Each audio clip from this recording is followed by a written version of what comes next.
Have you ever wished that you could control people's minds? Everybody quiet!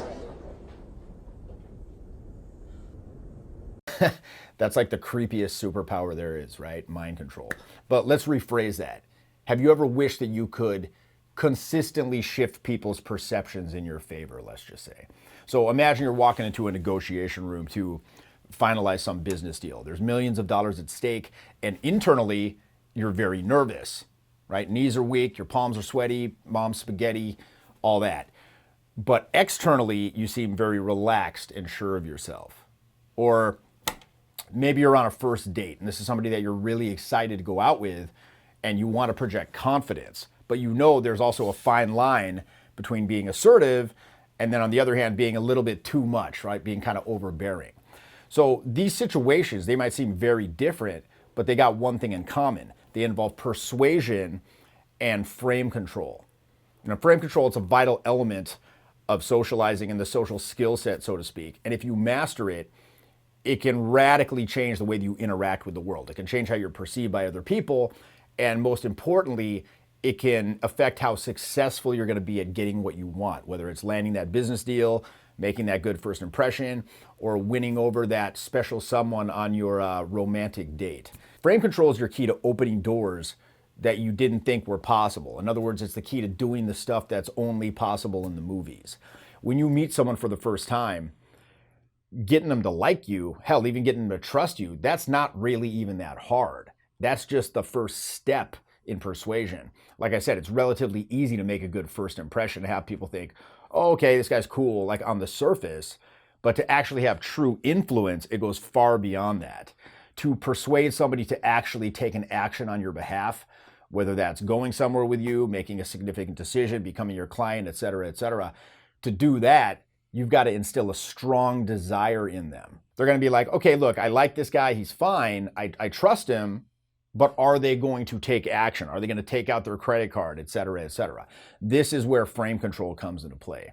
Frame control, it's all about navigating that conflict that comes up when two opposing viewpoints collide. And in that so-called frame battle, the winner of the battle is going to dictate the consensus reality, and that shapes how everybody involved perceives the situation.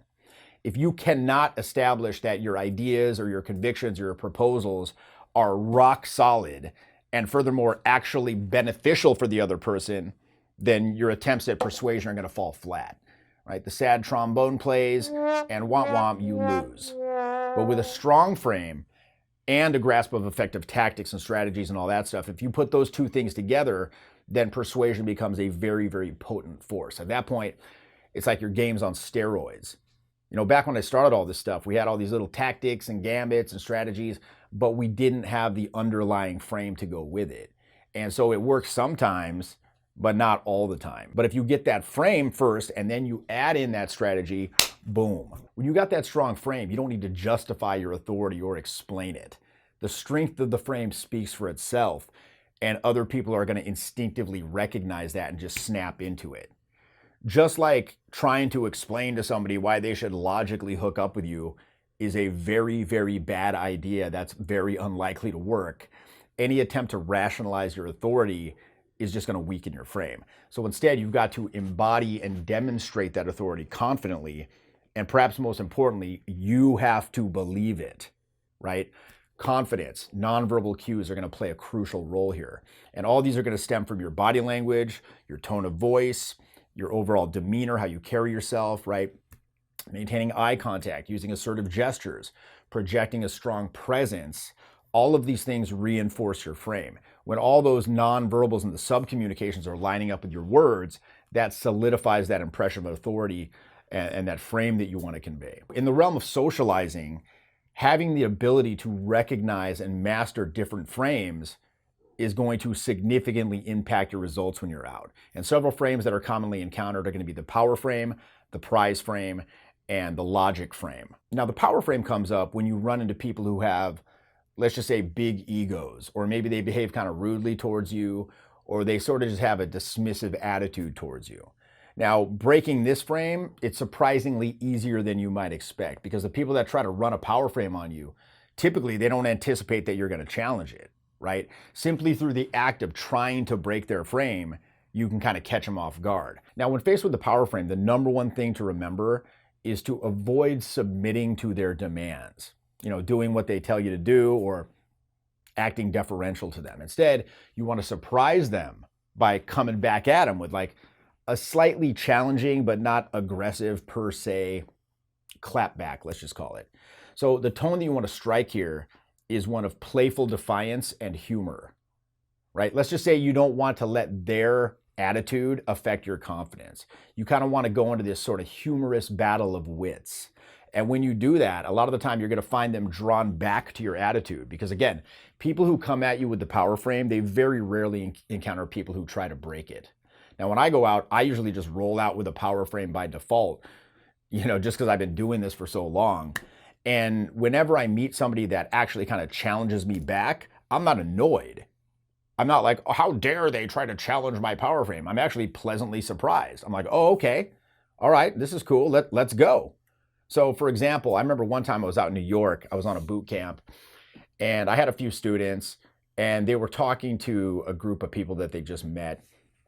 And I was just standing off to the side, kind of observing. And all of a sudden, like out of the blue, one of the women they were talking to says, I like you guys, but I don't like this guy, pointing at me. It's like, this guy's an asshole.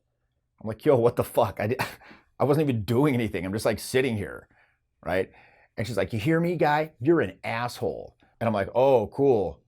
What is it about assholes that turns you on so much? And she's like, oh, good one. Ha, ha, ha, good one. Whatever, dude, you're gay.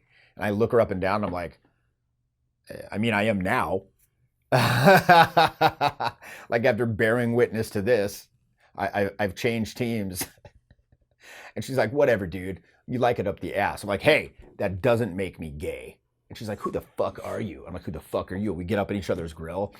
And then like a couple minutes later, we're kissing. And the students are like, what the hell? Even internally, I'm like, what the fuck, right? It's a thin line between love and hate, I guess. So, again, just by giving that clever little clap back, that changed the whole dynamic from, oh no, I'm getting ragged on and tooled by this person to, all right, let's go. Let's see where this leads. So that unexpected response actually ended up creating some intrigue. It created attraction, and it led to that positive shift in the interaction.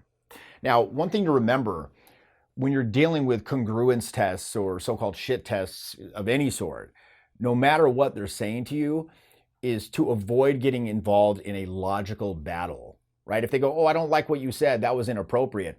Many times I know the students will try to rationalize the logical reasons for why it was not, in fact, inappropriate.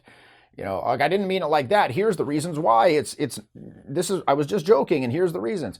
So again, if you do that, what I find, they'll have a tendency to just attack more, right? It's like a dog that smells fear. They'll just go, boom. So in frame battles in general, avoid getting dragged into logical arguments and defending your actions or defending your statements, right? Engaging in logical explanation, because now you're just justifying yourself, you're qualifying yourself, and that weakens the frame. And even if you win the argument, you lose the emotional battle, right? So instead, try just throwing out some light humor in defiance, right? Playfully deny or mockingly repeat what they said to disrupt the frame. Like, oh, that was wrong. That was wrong. That was wrong. Anyway, and just change the subject. Another example, I remember I was out with one of my ex-girlfriends and we're out in the town and we met some young lady and we were, exploring the possibility of the three of us going home together to play Twister. And the girl we were talking to said something like, so what, are you guys like a team? Do you just go out and look for girls? And I'm like, no, we don't look for girls. We look for grown-ass women. And she goes, I hate it. And I'm like, I hate you. She's like, I hate you too. I'm like, I hate you more. And then she high fives and we're like, yay, high five. And there's, test passed. It's like putting your hands, like the game of who can put your hands on the top of the bat. You just make it worse, just exaggerate it, make it worse than it actually is, and then plow and change the subject. So remember the name of the game here. It's the game of challenge. They're like, okay, here's a real one. Like, what do we have here? Let's go. And they end up respecting you more. They perceive you as somebody genuine, unlike all these submissive responses that they typically get. And as you engage in that give and take, the dynamic changes and they become intrigued by your character, by your whole demeanor. They sense the presence of somebody who can hold their ground. When you navigate these frame battles effectively, the whole dynamic of the interaction transforms. They move from dismissing you as like just some guy. No. Now you're that guy. You're not some guy, you're that guy.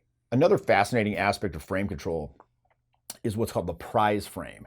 And this one involves presenting yourself and what you have to offer as being something of amazing value, right? Creating this sense of exclusivity that other people have to compete to get. And this frame is particularly useful in dealing with situations where you're dealing with decision makers who might try to brush you off. And look, all this really means is that you got self-respect. You got standards for how you let people treat you. And ultimately, you're willing to walk if the chemistry just isn't there. You don't care. You have abundance as opposed to neediness. Like, oh, please, I hope it works.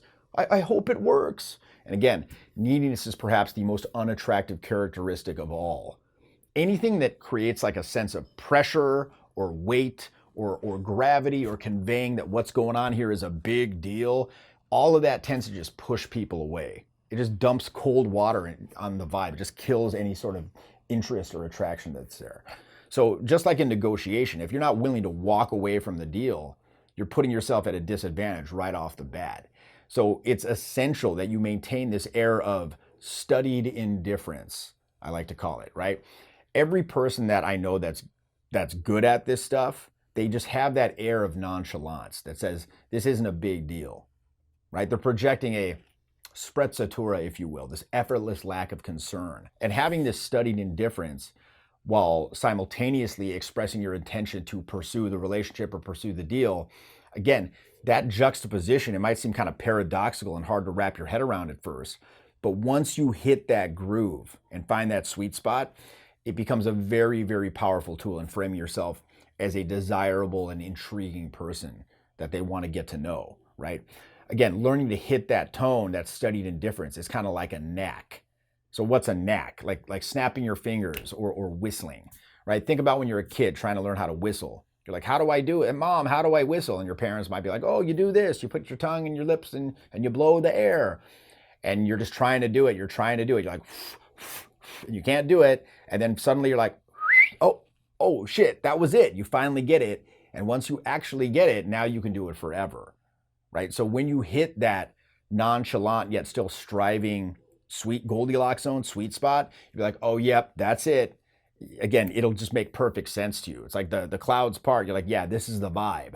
And you'll start to do it all the time. It's that perfect balance of being interested, yet at the same time, highly indifferent to the outcome. And when you achieve that balance, people are just going to gravitate towards you. And why is that? Because quite frankly, you're different. You're not like all these desperate little people running around just hoping it works. And again, when you hit that sweet spot, you're going to be like, God damn, it's like night and day.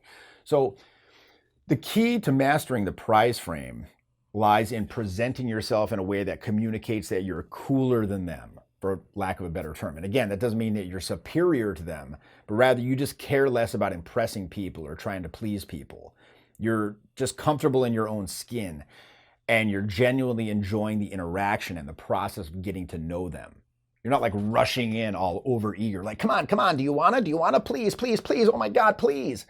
But at the same time, you're not being dismissive or aloof or unapproachable. Again, you sort of just put yourself in the middle space and express your personality, and then you invite them to meet you halfway.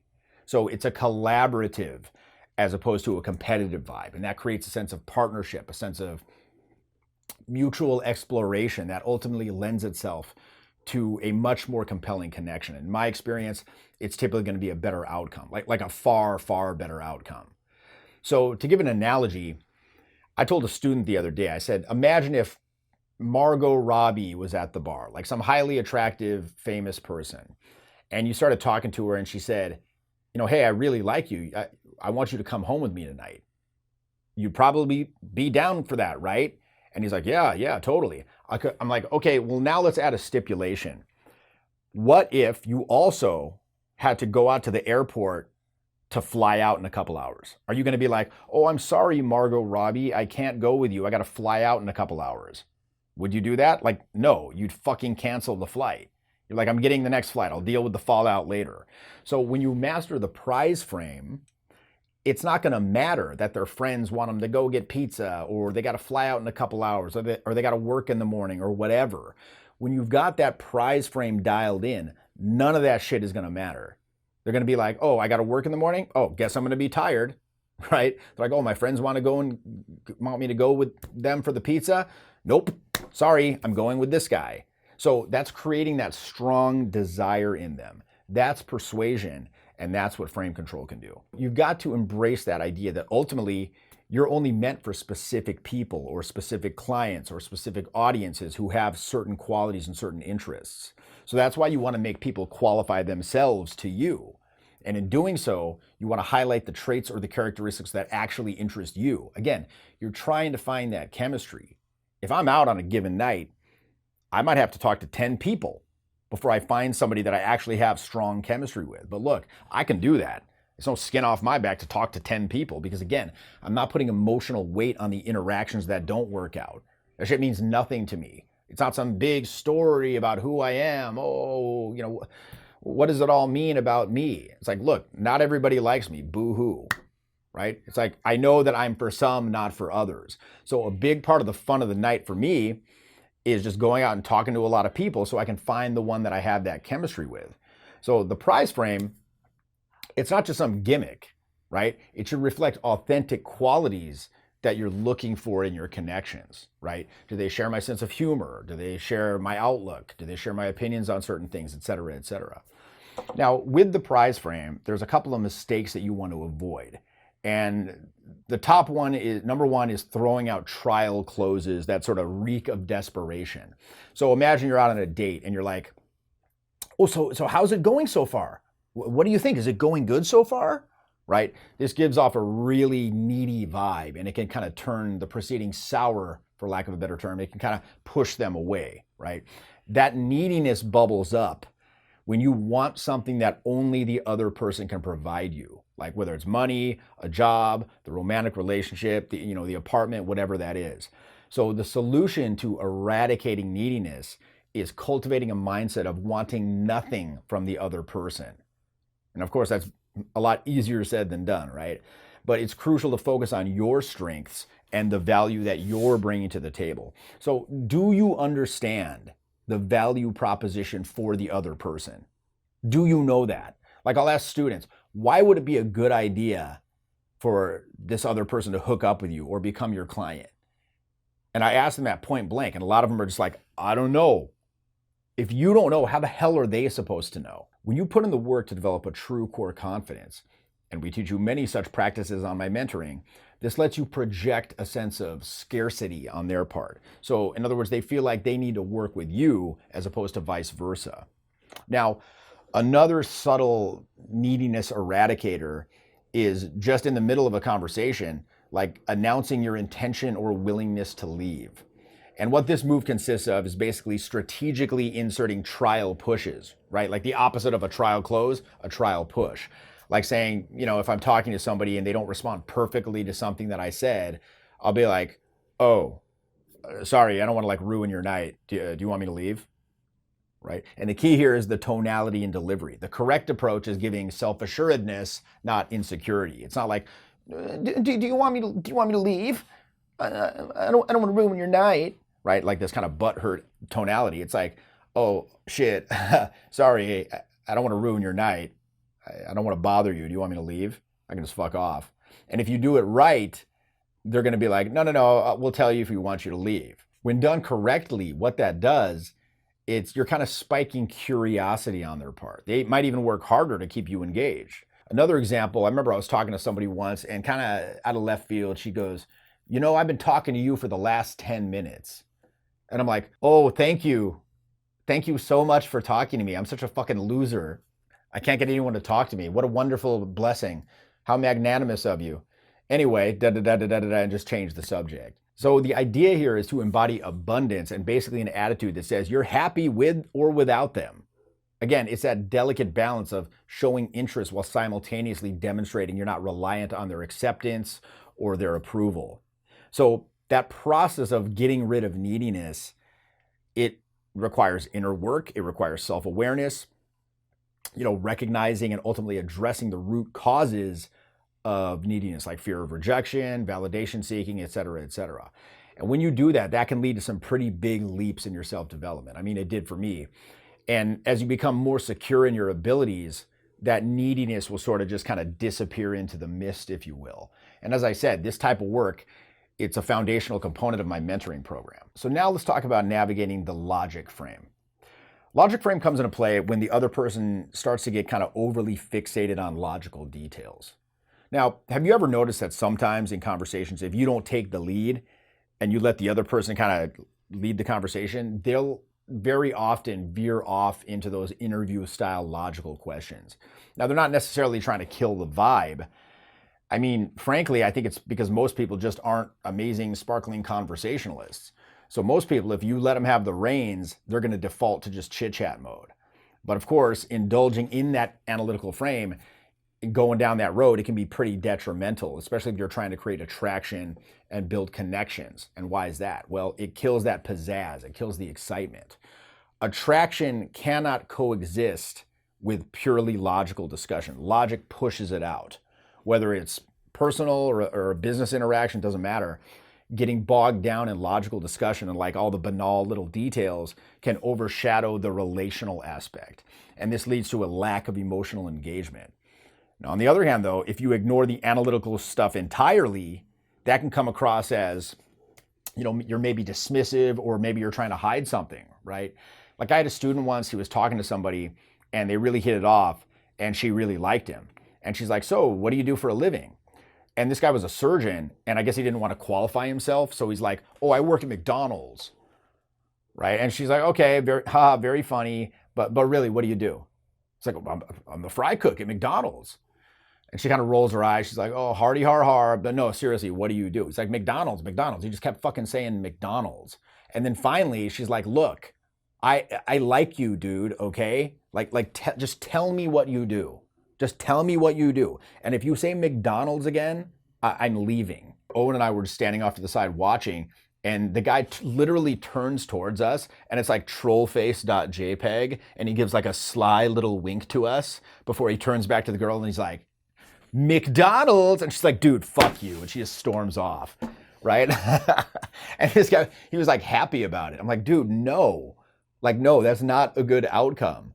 If they insist, you want to answer their query as concisely as possible, and then boom, just jump right back to the vibing. Now, speaking of that buying temperature, that vibe, on the flip side of all this, you can actually stoke that flame by employing what's called the intrigue frame. A wise man once said to me, he said, Jeff, you know what? Everybody's bored. So give them something different to talk about, and then make it easy for them to accept your invitations. So maybe you've been out and you found yourself in a situation where you introduced yourself and it just felt like you were talking to a wall, right? They didn't tell you to leave outright, but they're just kind of not responding. They're giving non-committal answers and they're just not responding very well. Now, I see this all the time in my live programs. Student goes up, you start talking some boring bullshit, and the other person just isn't interested at all. It's very, very common for people to kind of suss out your intentions and preemptively just tune out, right? Because why? They assume they already know what you're going to say, right? They're like, okay, another one of these guys.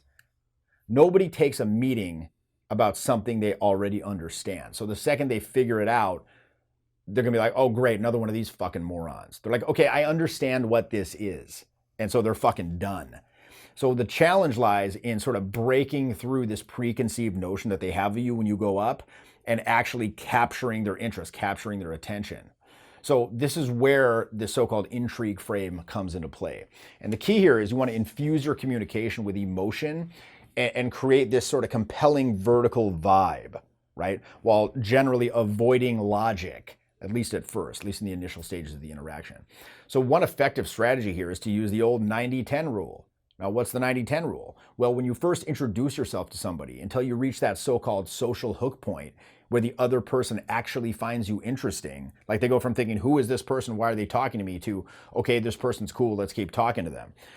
Until you reach that point, you must be responsible for upholding 90% of the conversation. And so you want to avoid asking too many questions because, of course, this engages the logical brain. And furthermore, it requires effort, mental effort and expenditure of energy on their part, which they're not willing to exert until they've crossed that social hook point.